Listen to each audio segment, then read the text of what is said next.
Good morning student. ये आपके 12th class biology के 6 चैप्टर का सेकेंड लेक्चर है। इसके पहले वाले लेक्चर में हम लोग ने डीएनए के बारे में पढ़ा था, न्यूक्लियोटाइड के बारे में पढ़ा था, ग्रिफिथ का प्रयोग पढ़ा था। अब हम पढ़ेंगे रूपांतरित सिद्धांत के जीव रासायनिक लक्षण का प्रयोग। तो इसको ओसवाल्ड एबेरी, कोलिन मैक्लियोड और मैकलिन मैककार्टी का प्रयोग कहते हैं। ठीक, इन्होंने सिद्ध किया कि अनुवांशिक पदार्थ हमारा क्या है, डीएनए है। इन्होंने अपना प्रयोग किया। इन्होंने एस स्ट्रेन जीवाणु को प्रोटीन, कार्बोहाइड्रेट और डीएनए की उपस्थिति में आर स्ट्रेन, एस स्ट्रेन वाला बच्चों रोग उत्पन्न कर रहा था, आपने देखा था, और आर स्ट्रेन वाला रोग उत्पन्न नहीं कर रहा था।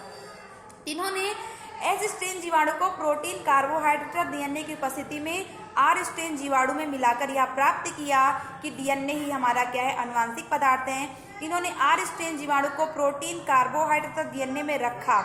इन्होंने आर स्ट्रेन जीवाणु को इन्होंने तीन पॉट लिए। ठीक, एक में कार्बोहाइड्रेट लिया, एक में प्रोटीन लिया और एक में प्रोटीन लिया, एक में कार्बोहाइड्रेट लिया और एक में क्या किया, डीएनए लिया। किसका, आर स्ट्रेन जीवाणु का। फिर इन्होंने तथा डीएनए रखा उसमें, फिर एस स्ट्रेन को रखा। पहले इन्होंने आर स्ट्रेन वाले का प्रोटीन ले लिया, आर स्ट्रेन वाले का कार्बोहाइड्रेट ले लिया और आर स्ट्रेन वाले का क्या लिया, इन्होंने डीएनए ले लिया। इसके बाद इन्होंने एस स्ट्रेन को उसमें डाला, फिर इन्होंने एस स्ट्रेन वाले को डाला, तीनों में डाला। फिर उन्होंने क्या पाया कि डीएनए ही क्या है, हमारा अनुवांशिक पदार्थ है जो लक्षणों को एक पीढ़ी से दूसरी पीढ़ी तक लेके चलता है। चलिए ये हम प्रयोग समझाते हैं आपको कैसे इन्होंने किया था। सबसे पहले इन्होंने एस स्ट्रेन बैक्टीरिया को प्रोटीन, एस स्ट्रेन बैक्टीरिया का प्रोटीन अलग किया, फिर कार्बोहाइड्रेट अलग किया और फिर क्या किया, उसका डीएनए अलग किया। इन्होंने एस स्ट्रेन बैक्टीरिया का प्रोटीन अलग किया, कार्बोहाइड्रेट अलग किया और उसका डीएनए अलग किया। इसके बाद इनको तीनों अलग अलग पात्र में रखा, आर बैक्टीरिया उसमें रखा। प्रत्येक कांच में इन्होंने एस बैक्टीरिया का प्रोटीन, कार्बोहाइड्रेट डाला। फिर थोड़ी देर बाद इन्होंने देखा कि प्रोटीन, कार्बोहाइड्रेट में कोई एस स्ट्रेन नहीं बना है, लेकिन डीएनए वाले में आर स्ट्रेन का बैक्टीरिया कनेक्ट हो गए हैं और इससे यह सिद्ध हुआ कि डीएनए ही हमारा क्या है, अनुवांशिक पदार्थ है। इन्होंने पहले क्या किया, एस स्ट्रेन का क्या किया, प्रोटीन लिया, कार्बोहाइड्रेट लिया और डीएनए लिया। ठीक, और उसमें आर का तीनों डाला। इसके बाद इन्होंने देखा कि डीएनए में ही केवल आर इसमें चेंज हो रहा है, बाकी प्रोटीन में और कार्बोहाइड्रेट में कोई चेंज नहीं हो रहा है। इससे यह सिद्ध हुआ कि डीएनए ही क्या करता है, लक्षणों को एक पीढ़ी से दूसरी पीढ़ी तक ले जाता है। डीएनए ही क्या है, हमारा अनुवांशिक पदार्थ है। इन्होंने फिर से देखिए, एक पात्र में इन्होंने प्रोटीन ले लिया और एक पात्र में कार्बोहाइड्रेट लिया और एक पात्र में डीएनए ले लिया और इसमें इन्होंने आर स्ट्रेन को लेकर इसका प्रयोग किया और इससे सिद्ध हो गया कि डीएनए ही क्या है, हमारा अनुवांशिक पदार्थ है। नेक्स्ट हमारा अनुवांशिक पदार्थ डीएनए है कि नहीं, उसका तीसरा प्रयोग हर्षे और चेज नामक वैज्ञानिक ने किया था। हर्षे और चेज ने पूर्ण रूप से यह सिद्ध कर दिया। अभी तक तो क्या था, विवादास्पद था कि हाँ एक्चुअली में है डीएनए हमारा अनुवांशिक पदार्थ कि नहीं, लेकिन सर्वमान्य रूप से हर्षे और चेज ने यह सिद्ध कर दिया कि डीएनए ही क्या है, हमारा अनुवांशिक पदार्थ है। इन्होंने बैक्टीरियोफेज विषाणु, बैक्टीरियोफेज ऐसा विषाणु होता है जो बैक्टीरिया का भक्षण करता है। ऐसा विषाणु जो बैक्टीरिया का भक्षण करता है उसको बैक्टीरियोफेज वायरस या बैक्टीरियोफेज विषाणु कहते हैं। जीवाणु भोजी विषाणु, हिंदी में इसको बोलते हैं जीवाणु भोजी विषाणु। नाम से स्पष्ट है, ऐसे विषाणु जो जीवाणु का भोजन करते हों वो जीवाणु भोजी विषाणु कहलाते हैं। ठीक, इन्होंने बैक्टीरियोफेज विषाणु पर अपना अध्ययन किया और ई कोलाई बैक्टीरिया के साथ उस पर क्या किया, अपना अध्ययन किया। इन्होंने डीएनए में क्या पाया जाता है, आपको पता है कि डीएनए में PO4 पाया जाता है ना, आपने न्यूक्लियोटाइड में भी देखा था कि न्यूक्लियोटाइड में 3 चीजों से मिलकर बना था आपका नाइट्रोजन क्षार, पेंटोस शर्करा और फॉस्फेट समूह। तो डीएनए में क्या पाया जाता है, PO4 पाया जाता है और सल्फर नहीं पाया जाता है। और प्रोटीन में सल्फर पाया जाता है लेकिन फास्फोरस नहीं पाया जाता है। इन्होंने जीवाणु भोजी विषाणु को 2 माध्यम में रखा, एक फास्फोरस 32 और एक सल्फर 35 में। इन्होंने पहले क्या किया, बैक्टीरियोफेज वायरस ऐसा होता है आपका, ऐसा होता है और ये ई कोलाई बैक्टीरिया है, इससे इसको टच करा दिया। ठीक, यहाँ पर ये ई कोलाई बैक्टीरिया इस पे क्या कर रहा है, संक्रमण कर रहा है। इन्होंने इसमें जो बैक्टीरियोफेज वायरस बना उसमें P32 आ गया और P32 था यानी उसमें क्या था, डीएनए था। और जो बैक्टीरियोफेज बना इसमें सल्फर 35 था तथा दूसरे बैक्टीरियोफेज वायरस में सल्फर 35 आ गया, यानी इसमें क्या था, प्रोटीन, ये क्या था, प्रोटीन में था। यानी इससे सिद्ध हो गया कि जो डीएनए ही है वही क्या है, हमारा अनुवांशिक पदार्थ है। ठीक है ना, इसमें P32 आ गया और इसमें सल्फर 35 ही रहा, यानी इसमें कोई चेंज नहीं हुआ, प्रोटीन था इसलिए इसमें कोई चेंज नहीं हुआ। और इसमें क्या हुआ, आपका डीएनए था आपका, ठीक, डीएनए में क्या होता है, फास्फोरस, ठीक, तो इसमें क्या हुआ, चेंज हो गया, यानी इससे हमें सिद्ध हो गया कि डीएनए ही क्या है, हमारा अनुवांशिक पदार्थ है। चलिए नेक्स्ट है आपका आरएनए। आरएनए पहला अनुवांशिक पदार्थ है, क्योंकि आरएनए का विकास, देखिए आरएनए भी हमारा क्या है, एक प्रकार का अनुवांशिक पदार्थ है। आरएनए पहला अनुवांशिक पदार्थ है क्योंकि आरएनए का विकास डीएनए से पहले हुआ था। डीएनए का निर्माण आरएनए के रासायनिक रूपांतरण से हुआ। इन्फ्लुएंजा वायरस, एचआईवी वायरस तथा टीएमवी वायरस आदि में आरएनए ही क्या होता है, हमारा अनुवांशिक पदार्थ होता है।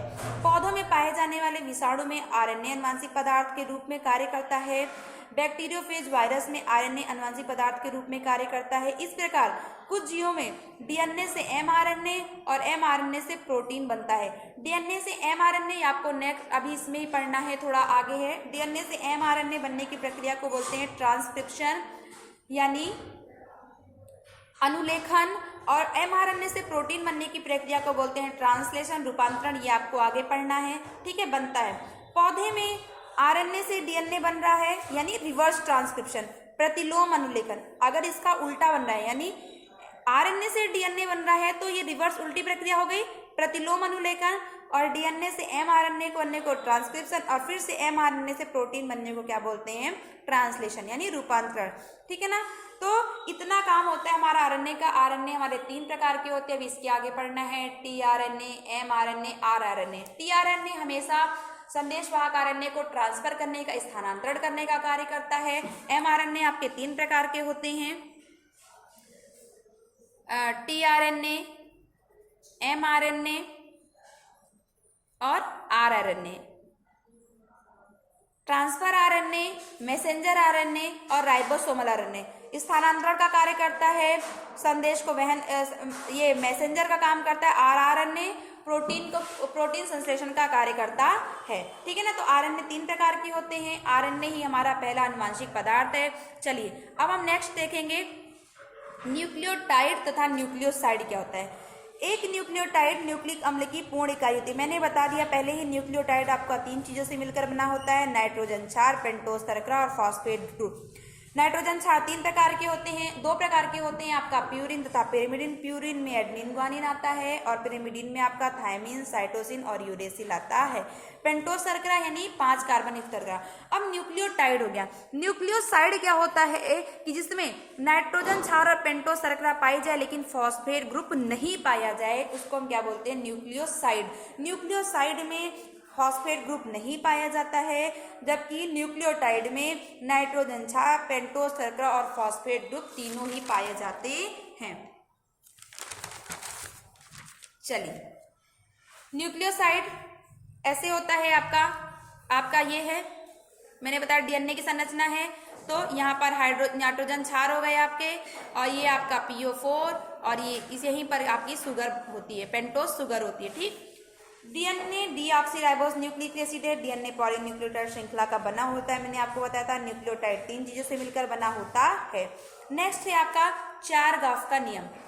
चारगाफ ने विभिन्न जीवों को डीएनए का अध्ययन किया और बताया कि प्यूरिन यानी एडेनिन और ग्वानिन और पिरिमिडिन, थायमिन और साइटोसिन सभी डीएनए अणु में पिरिमिडिन और प्यूरिन की मात्रा, पिरिमिडिन क्षार की मात्रा बिल्कुल बराबर होती है। यानी जितना एडेनिन होगा उतना ही क्या होगा, आपका थायमिन होगा, जितना आपका ग्वानिन होगा उतना साइटोसिन। जाहिर सी बात है कि ये आपका डीएनए है, तो एडेनिन के साथ थायमिन डबल बॉन्ड द्वारा, ग्वानिन के साथ साइटोसिन ट्रिपल बॉन्ड द्वारा, एडेनिन के साथ थायमिन डबल बॉन्ड द्वारा, साइटोसिन के साथ ग्वानिन ट्रिपल बॉन्ड द्वारा। यानी जितने आपके क्या होंगे, एडेनिन होगा उतना ही आपका क्या होगा, थायमिन होगा, जितना आपका ग्वानिन होगा उतना ही आपका क्या होगा, साइटोसिन होगा। ठीक, भिन्न जातियों के जीवों के डीएनए में A+T यानी एडेनिन प्लस थायमिन तथा ग्वानिन प्लस साइटोसिन का अनुपात भिन्न भिन्न होता है, परंतु एक ही जातियों के जीवों का अनुपात क्या होता है, समांतर। अगर भिन्न भिन्न जातियों में देखा जाए तो ये जो अनुपात होगा वो क्या होगा, अलग अलग होगा, लेकिन एक ही जातियों के जीवों में यह अनुपात क्या होगा, बिल्कुल समान होगा। एक ही जीव जाति के सदस्यों में पाए जाने वाले डीएनए के कुल अणुओं में क्षार की संख्या क्या होती है, समान होती है। जाहिर सी बात है, जितना एडेनिन होगा मैंने बताया उतना ग्वानिन होगा, जितना साइटोसिन होगा उतना क्या होगा आपका, इतना आपका क्या होगा, जितना आपका साइटोसिन होगा उतना ग्वानिन होगा, और जितना आपका एडेनिन होगा उतना आपका थायमिन होगा। ठीक है ना। आज के लिए बस इतना ही। इसके नेक्स्ट चैप्टर में हम डीएनए को, इसके नेक्स्ट लेक्चर में डीएनए कुंडलिंग का पैकेजिंग पढ़ेंगे, coding DNA, non coding DNA क्या होता है उसके बारे में पढ़ेंगे। Thank you.